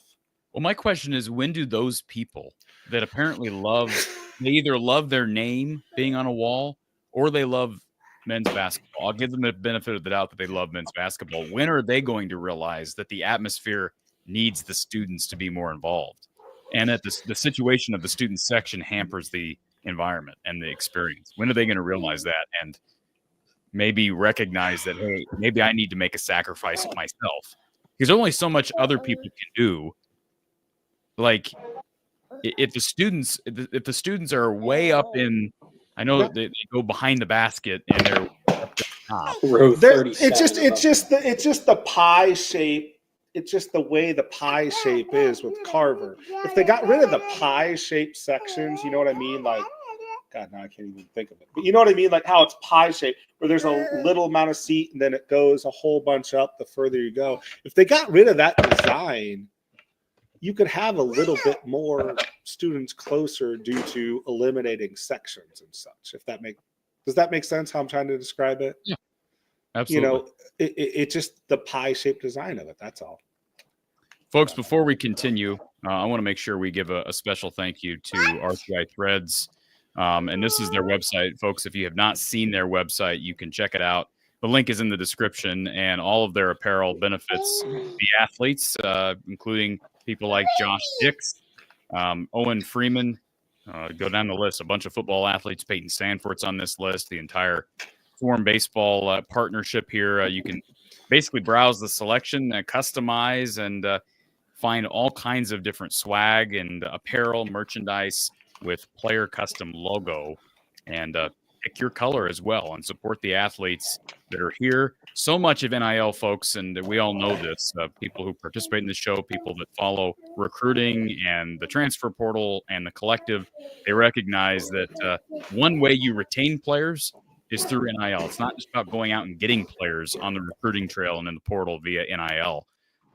As guys continue to get poached and tampered with, they have to be ensured that they've got marketability where they're currently at in order to not want to leave. It's pretty simple. So one way you can support NIL in addition to giving to the Swarm is also through partnerships like this. RTIthreads.com. Again, browse the custom apparel, click on the NIL athletes tab here at the top of the screen, or you can just type it in. The link is actually in the description, rtithreads.com/NIL. And we appreciate RTI Threads for being part of this show each and every year. We've been partnering with them here, 3 years now? So thank you to RTI Threads. And our RTI Threads player of the game, we brought this up earlier, Owen Freeman, 16 points, 8 of 13 from the field to go along with 12 rebounds. And I mentioned this was his highest rebounding total of the season. So they need more of that. For him to get that against Balo, I think that says something about his effort, his energy level, his hustle, especially early. He established the glass early in that first half, and it established things for the rest of the game. Okay. Anything else, Tony? Yeah, I was going to comment on UCLA and USC schedule. It was almost perfect timing for us to play both of them. USC is just getting off their Indiana-Illinois road trip. So they've been in the Midwest until this morning. UCLA was Rutgers and Maryland. I want to say their Maryland game is Rutgers. The Rutgers game is Monday. So they're still out east, and they've got to fly back for a Friday game. And that Rutgers game, 5:30 local, or 5:30 our time, so 4:30 local. So they should get back in a decent time to LA. But that's a lot to ask. I remember Musselman today, because I listened to that press conference, he said, we got our guys up at 7:30 local time, Champaign time, for a 11 o'clock tip. That's 5:30 for those athletes in California. That's a lot on their body clocks for a young person, And they've been in, where were they? I said USC was Indiana. They played Indiana, and then they played Illinois today, and then now they go back today. We're catching both these teams at almost perfect time from coming off at least half cross-country road trips, especially UCLA, who's the better of the two teams. They're way out east. This is their way east road trip, and we get them right after the way east road trip. Let me share this real quick, not to change the subject again, Tony, but I don't know if people have seen this. Owen Freeman's per 40 numbers on the glass. I'm stuck on this rebounding thing. They went down from 12 last year down to 10 this year. That's a pretty substantial drop because he's playing about the same amount of minutes as he did last year. But like I said, these last two games, he's averaged, if you combine these, he's averaging 10 per game, which is well over his per 40 mark. So anyways. What was my last thing I said? Oh, just let's hope they play and let's hope everyone's safe out in LA. Looks like I've got a visitor who wants to say hi, and then I'll head out. So there you go. She kind of looks scared to death, Tony. Yeah. Everything okay? Oh yeah, she's good. All right, she's fine. All right. Yeah. Well, enjoy dad duty again. Thank you for helping out in the show. Yeah. No problem. It's good to meet you, and I'll probably see you a little more now that it sounds like we're going to be fairly close to you. So. That's good. Let's get that Cy-Hawk game in Wells Fargo Arena. Can you work on that? I'll work on my connections, and we'll go from there. So. Okay. Thanks, Tony. Hey, are you going to smile this time? Let's see if we smile. Are you going to smile? No? Okay, you're just going to stick your tongue out. That's fine. He's not quite as comfortable. You saw Kasheen's daughter. Yeah. So she's going to be a movie star. She was as comfortable as can be in front of the camera. Yeah. I think she's comfortable seeing me because she keeps pointing at me on the computer screen. Yeah. But not comfortable seeing herself. She'll just be camera shy. So she's about the same age as Kasheen's because she's about 3.5, something like that. So. Hey, thanks, guys. You have a good one. Thanks, Tony. Appreciate it. All right. Let's see here. So Drill MVP wants to know what our thoughts on the committee using head-to-head bubble results as a metric this year. I would prefer. I don't know what the criteria is exactly. I'm just going by your question, Darrell. You probably follow that more than I do, and maybe this would have been a better question for Tony. I would prefer head-to-head results only be used when you're splitting hairs with decisions between 2 to 3 teams on the bubble in March. I don't know what. When that's how much weight when there's 8 teams on the bubble and when there's 8 teams on the bubble or 6 teams on the bubble and you're going to say that one team is 0-2 against bubble teams and one team's 2-0, but neither of those 2 teams have played each other. That's tough. All right, let's go to, like you said, if there's 2 to 3 teams, it's different. Circle Herc, appreciate your comment. I'm going to the Washington game at Carver. He wants to sell that game out. And they do not lose when Circle Herc's at the game. Last time he was there was the Michigan State comeback game. So when is the Washington game? It is later on. It's like in a month, I think. Okay. Pull that up. All right. While you're looking that up, let's go to somebody who's going to easily get us to that 2-hour mark. Cory, I save you to the end because the 22nd of February. 22nd of February. I'll tell you what, this call with Cory may take us to the 22nd. Go ahead, Cory. I was going to be back from the road trip when we hang up tonight. Kyle, I canceled my missing persons report on you. We were all concerned about you. You were nowhere to be found. Especially me. So, but I'm now filing an Amber Alert on Lemansky because Lemansky is fine. You know why? You know how I know that? I saw Lemansky donated to Mark Rogers' show last night. I was listening to Mark's show last night, and he was over there. So Lemansky's must be mad at me or mad at you. Maybe he's mad at you. I love Lemansky. We're like brothers. I love Lemansky. Yep. We all love Lemansky. We're Hayden Fry appreciators. So, Richard, he was a previous. It just popped up on the screen. I'm at a loss. Anyway, he stole my thunder. The Wisconsin player that called us out on defense.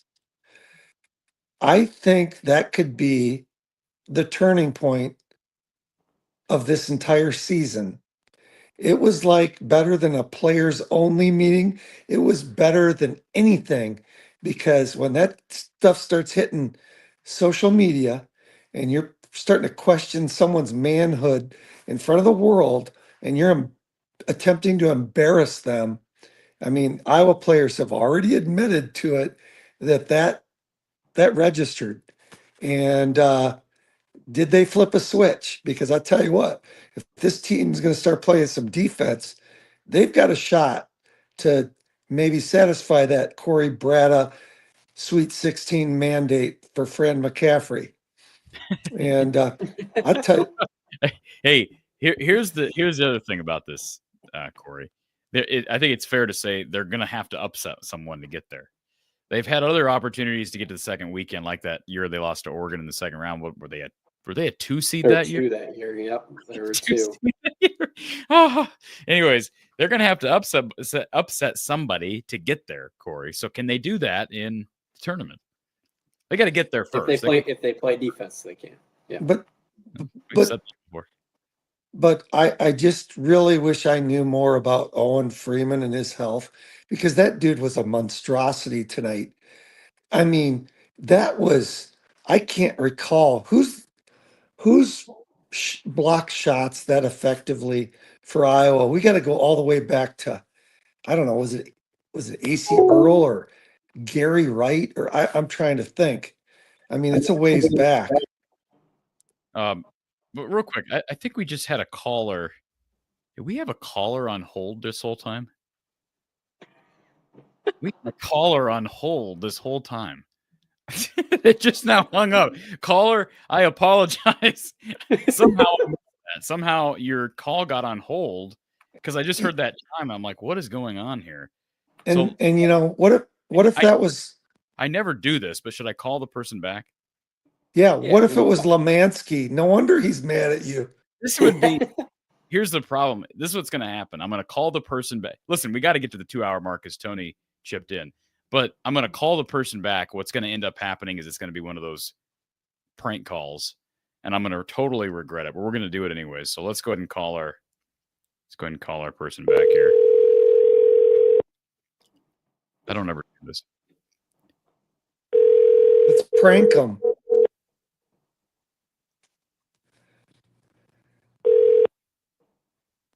Hello. Hey, thanks for calling the show. Sorry I had you on hold for so long. It was a mistake. You're live on the air.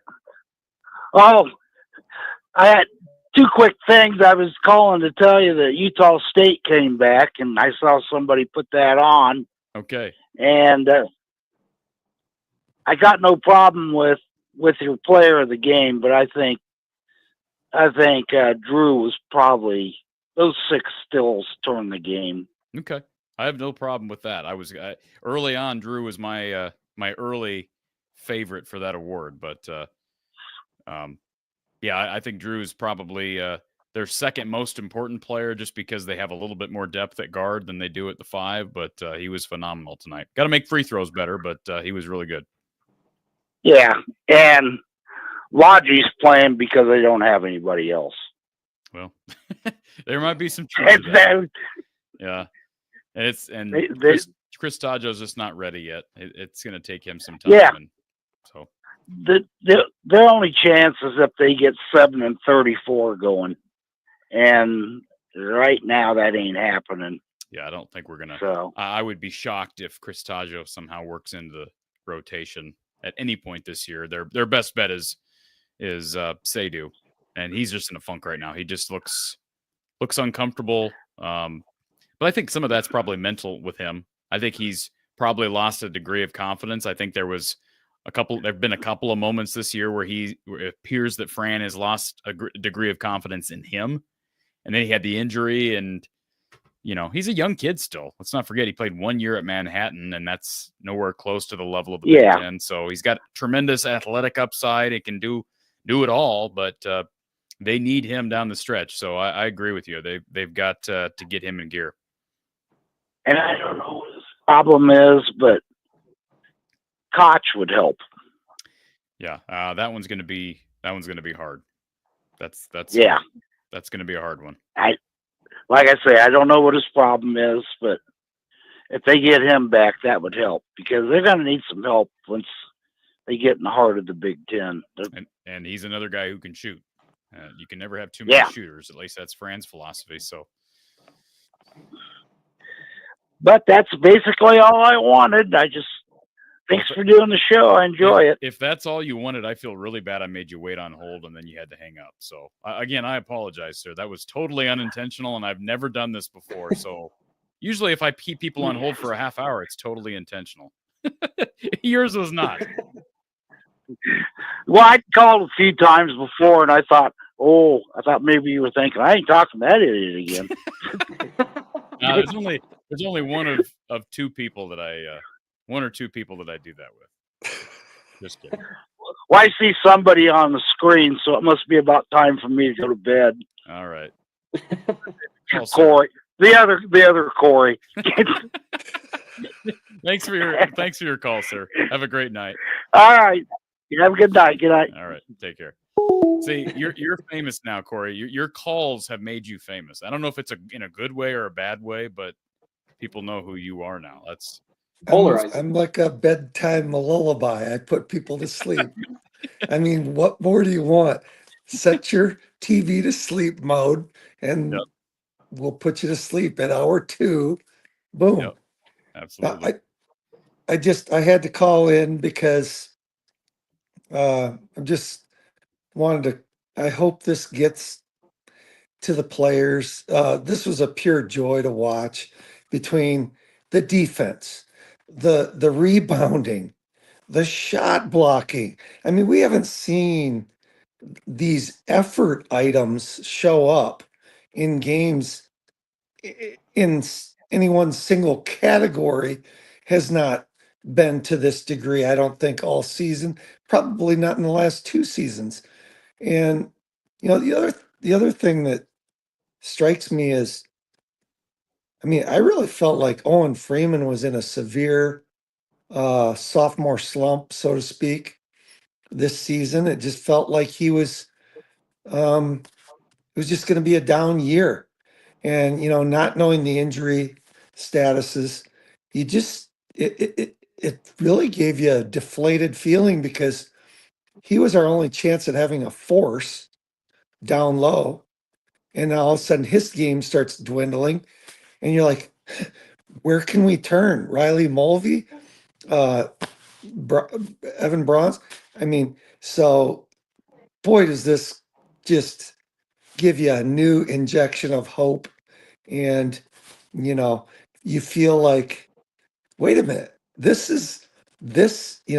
can this team, can they do this 50 to 75% of the time, where we have multiple shooters that are, getting hot, instead of, one guy for a half. So I'll tell you what, to both of you, both Corys, where Owen Freeman, when he's effective, one of the things that I enjoy the most in the half court is they run the set over and over again, where they put either Josh Dix or they put Peyton Sanford on the wing or kind of in the short corner, and then they have Brock Harding up top, and they have Owen come screen for him. And it's just this conundrum of like, okay, does Brock breeze by the guard and get to the basket? Does Owen get the dump down low? Does Peyton get the kick out? Does his defender can't leave him? Obviously, when Owen's aggressive and he's aggressive in the screen and roll game with Brock Harding with the shooter out there, it's beautiful to watch. And they ran it 4 or 5 times tonight, and I think they scored basically every time they ran it. So that's one action in particular that I watch and I go, yep, that's where you use Owen. That's his value right there.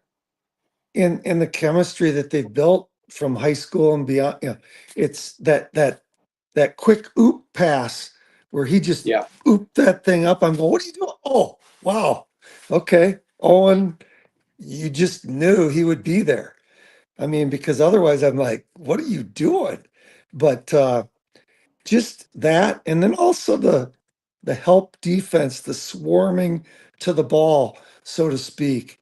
And even Fran commented that often teams hesitate to go to the zone because it compromises your rebounding. You don't have a individual assignment on your box outs. Well, I feel like Iowa never boxes out anyway. So especially to me, in the zone. well, but with the zone, I think it was effective, and we don't.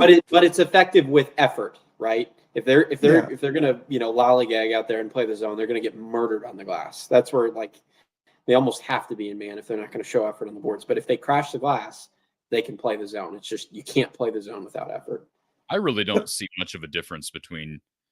I don't know what the numbers would say. I don't see a ton of difference between Iowa's rebounding consistency when they're in zone versus when they're in man.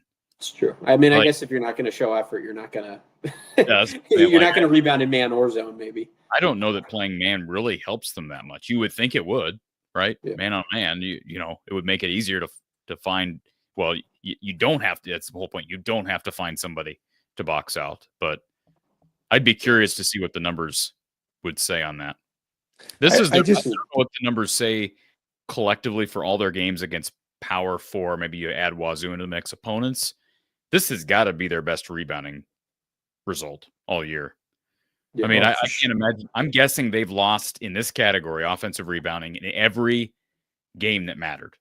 And that means Utah State, Utah, Iowa State, Michigan, Iowa State. I'm guessing they lost every single one of those offensive rebounding battles up until tonight. So, and I do think we have to acknowledge Tadjo, what he brings to the Hoosier front court. Him being out really does hurt them.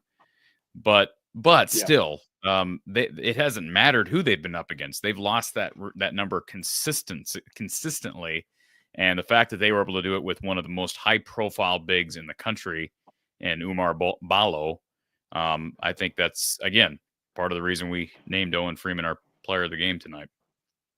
Yeah, so just pure joy, and I think too with that zone, and I think Doug wanted to talk more about the zone. Now you've got some opportunity for some help down low. So you get one of those big guys and he's going to back somebody down. Well, you can harass him on the dribble with the help on the, weak side or whatever. But just so much effort. It was just inspiring to watch it. I want to ask the question to these players, what's with the extra level of inspiration, because they just played inspired ball tonight. I mean, the effort, it was just fantastic and so fun to watch. Well, sometimes you get that in basketball when the shots start going down too. I mean, I'm curious how much of that is the comment and how much of that is tied to their offensive game. Because so many teams, and this is NBA basketball, this is college basketball, teams that are offensive minded, their defense goes as their offense goes a lot of times. Like if you were to, like with the Golden State Warriors, they were not a top 5 defensive team schematically. They were a top 5 defensive team because of 2 reasons. Number one, shots go down. Everybody's in a great mood. There's no transition defense to be played.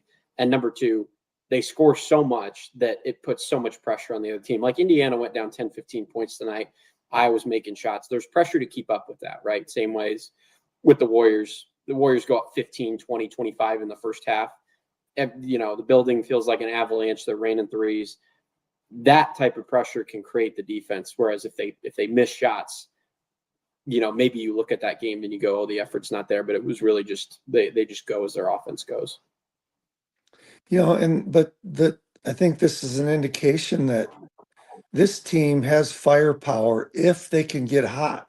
It's, it felt like throughout the first half of the season, you saw a lot of rushed shots. They weren't truly open, and they tried to rush it and force it. Tonight, they were taking only the shots that were more open shots, and then they were, less shooting turnovers. Peyton Sanford, I think, leads the country in shooting turnovers. He still had them tonight. He still had them tonight, but the rest of them did not. Yeah, but when he does some of his heat checks are so ridiculous. It's this off balance, moving right to left, falling sideways. It's like, what are you doing? You had no right. But you know what it is, right? You know what it is? It's not a heat check. It's a LeBron James heat check. I hit one shot and I want to see if I'm hot. That's what it is. It's not a real heat check. It's I hit 1-3 and now I'm going to come jack up a 30-footer because I think I'm hot.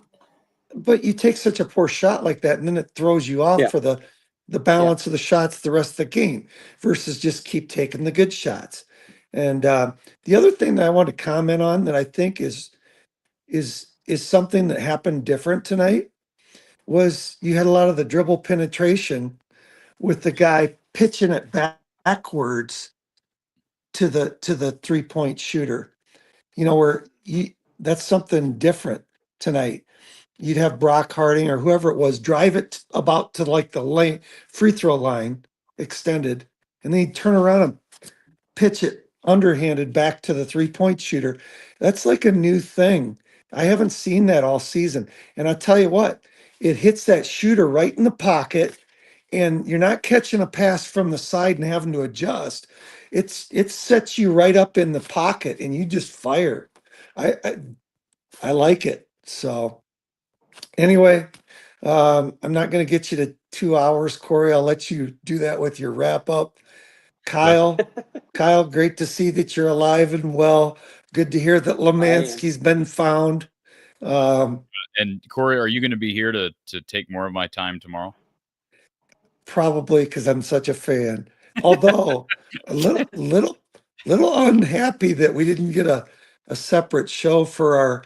Well, I would have liked a combo show for Gronowski's shoulders, just a simple cleanup. Let's not get psycho fans. And secondly is our wide receiver. He deserves his own show. He's a 5'9" breakaway speedster here. I mean, he's taking the top off defenses. He deserves a show. I will get, I promise you that will come early next week. I have got a laundry list of video segments that I got to publish. And yeah, I'll get to that. Oh, by the way, T. Hink brings up the 9:30 p.m. tip on Tuesday. Yeah. That means, because you're in Michigan, so that means that the postgame show will begin at about 1:30. 12:30 your time. 12:31. Yeah. 40 your time. Are you going to be so, on that? So Cory, will we have you to get us to hour 2 then? 3:30 a.m. It's going to require more. It's going to require more than 5 of those yellow super chats. It's going to require like 6 of the orange ones. Yeah, for more. sure. Yeah, some of these, and it's wintertime, our sleep cycles are the clock, we're getting tired earlier because the daylight ended much earlier. So get rid of daylight savings. I'm over it. Yeah, well, there's talks about that, I think. So we'll see. I'm done with it. Anyway, we got to celebrate. What a great night to be a Hawk fan. Go Hawks. Thanks for the show, guys. Appreciate it, sir. Thank you. Dustin, why would I throw shade at a guy that I make time to tune into? Certainly didn't mean it that way. All is good, Dustin. Things get lost in translation at times. All good on my Dustin, end. let me just tell you. Cory spends a significant portion of his life on Twitter. And Twitter is a place that everybody is about throwing shade on people. So we are hypersensitized to people coming at our racks I and get trying to ripped. end our careers. I get ripped on Twitter now all the time. Every day. Every day. You know what? I look at the posts and I look like I read the tweet, but like I'm scrolling through the replies now because I just laugh at what people say. You're just waiting for me to get ripped. Yes, because it's funny. It's funny.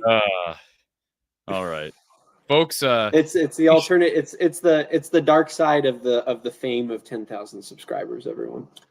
Yeah, that didn't start at 10,000 subscribers. That's been going on a little longer than that. Folks, you can share the show on social media. That's a big way you can support the show. If you're interested in sponsoring, we need sponsors for our Iowa postgame women's basketball show. Do you have any idea how much attention Kashina Alexander has brought to our show? Well, it'd be great for to grow your small business or to lend a helping hand to another cause that you would like to throw to the fore with our women's basketball postgame show with Kashine. So email me if you're interested or if you have questions, info@fromthehawkeyeofthestorm.com. That's info@fromthehawkeyeofthestorm.com. Again, please like and subscribe before you leave tonight. And if you're interested as well, you can donate to the show by means of Venmo, PayPal, Cash App. Tony, appreciate your donation earlier that got us into, now we've passed the 2-hour mark. And, of course, our super chatters and our premium members, everybody that lends their support. Also, Brad Van Meter, RTI Threads, our RTI Threads player of the game was Owen Freeman tonight. And one more plug for RTI Threads because they've got apparel for people like Owen Freeman, Peyton Sanford. Go down the list. Let me find there. I lost my best banner here. Where did my banner go? Here it is. Yes, Josh Dix, Peyton Sanford, Owen Freeman, all part of the RTI Threads family. You can shop their official merch lines at rtithreads.com/NIL and more athletes coming. rtithreads.com/NIL. As you support our sponsors, you're supporting this show and the cause moving forward for post-game coverage here at From the Hawkeye of the Storm. Anything else, Kyle, that I'm missing before we hang it up for the night? I don't think so. It's like I think Tom said and you said, everybody else, not a whole lot to complain about. We'll see if that arises later in the season. We got a 2 p.m. tip tomorrow on Peacock between the Hawks and the Indiana Hoosiers. So we'll see what we shall see with that game, Iowa and Indiana on Peacock, and we'll have live post-game coverage following the game. Folks, for Kyle Spence, I'm Cory Brada from the Hawkeye of the Storm. Have a great evening, and we'll talk to you after the Hawks and the Hoosiers women's basketball style tomorrow. Have a great night.